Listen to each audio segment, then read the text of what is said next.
నాగార్జున ప్రస్తుతం కుబేరా సినిమాతో బిజీగా ఉన్నారు. ఈ మూవీ జూన్ 20న రిలీజ్ అవ్వబోతుంది. ప్రమోషన్స్ లో కూలీ సినిమాపై కీలక కమెంట్స్ చేశారు. ఇంతకీ నాగ్ చేసిన కమెంట్స్ ఏంటి? Watch the story. Tollywood king Nagarjuna ప్రస్తుతం కుబేరా, కూలీ వంటి భిన్నమైన చిత్రాలతో బిజీగా ఉన్నారు.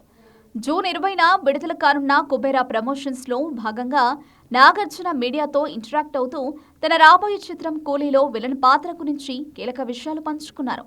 కుబేరాలో సాఫ్ట్ ఎమోషనల్ ఈజీ ఆఫీసర్ పాత్రలో కనిపించనున్న నాగ్, కూలీలో మాత్రం పూర్తి నెగటివ్ షేడ్స్ తో రజనీకాంత్తో తలపడనున్నారు. కుబేరా దర్శకుడు శేఖర్ కమల సాధారణ మనుషులా నడవమని చెప్పగా, కూలీ దర్శకుడు లోకేష్ కనకరాజ్ మాత్రం సింహం పులిలా నడుచుకోమని సూచించారని నాగార్జున వెల్లడించారు. కూలీలో తన పాత్ర క్రూరమైన విలన్ గా, అందరితో రఫ్ గా, అమ్మాయిలను తిట్టే సీన్స్ తో ఉంటుందని, ఇది తన కెరియర్లో పూర్తిగా కొత్త ఎక్స్పీరియన్స్ అని ప్రకటించారు. లోకేష్ మొదట వచ్చి విలన్ పాత్ర చేస్తారా, ఒప్పుకోకపోతే ఓ కప్పు కాఫీ తాగి వెళ్తా అని అన్నాడు.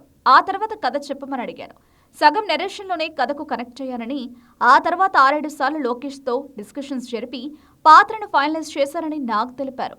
మనుషులు ఇంత రాక్షసంగా ఉంటారా అని అడిగితే, అవును, మనుషులే రాక్షసులని లోకేష్ సమాధానమిచ్చారని నాగ్ గుర్తు చేసుకున్నారు. ఇలా ఫుల్ లెంత్ విలన్ గా చేయడం నాగార్జునకి ఇది మొదటిసారి. కొంత నెగటివ్ షేడ్ ఉన్న రోల్స్ గతంలో కిల్లర్, అంతం లాంటి వాటిలో చేసినప్పటికీ వాటిలో హీరోయిజం ఫ్లేవర్ పుష్కలంగా ఉంటుంది. కానీ కూలీలో అలా కాదు. మెయిన్ హీరో రజనీకాంత్ డామినేషన్ ఎంత లేదన్నా బలంగా ఉంటుంది. దాన్ని తట్టుకుని నాగార్జున తన స్క్రీన్ ప్రెజెన్స్ తో ఎలా డామినేట్ చేస్తాడనేది కీలకం. విక్రమ్లో రోలెక్స్ ని మించి నాగుంటారని, బెస్ట్ కాంబోగా ఫ్యాన్స్ ఊగిపోవడం ఖాయమని అంటున్నారు.